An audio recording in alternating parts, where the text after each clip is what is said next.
Bwana, baada ya kuwa ni maarufu, baada ya kujulikana na watu, ni changamoto gani kubwa ambayo unakutana nayo? Kiukweli mimi ni msanii ambaye watu wengi wanahisi sionekani ama sitembei kabisa. Nasema ni huyu aonekanagi for sure. Mimi sipendi kutembea.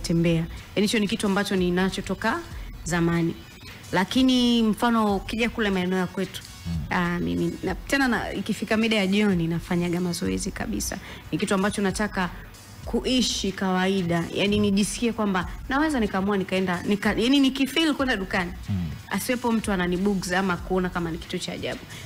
Na sifanyi kwa ajili ya watu, nafanya kwa ajili yangu mimi, kwa sababu I need that peace ile ambayo ilikuwepo inanisurround toka zamani na maisha yale ya kukutana na watu. Ndio unaenda dukani na bodyguard kweli? Kwa nini sasa? Natoroka naenda mwenyewe.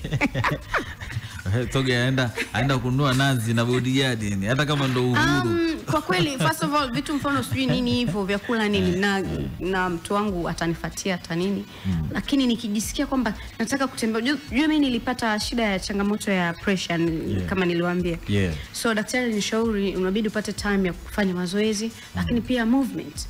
Tembea, fanya nini. Unajua sisi wasanii utajikuta tu umejifungia mle ndani umekuwa kama broiler. Umeelewa? Kuna wakati ukitoka ukiliona jua ni mpaka unachanganyikiwa. So mimi hayo maisha nikasema no. Kwa umeamua kupunguza mwili, unampa sasa producer. Umempatia kidogo na yeye. Ngoja ninipe maana mimi niliteseka sana. Sema tulipotoka kule inabidi tuendelee hivi. Na sisi tunapenda, au sio?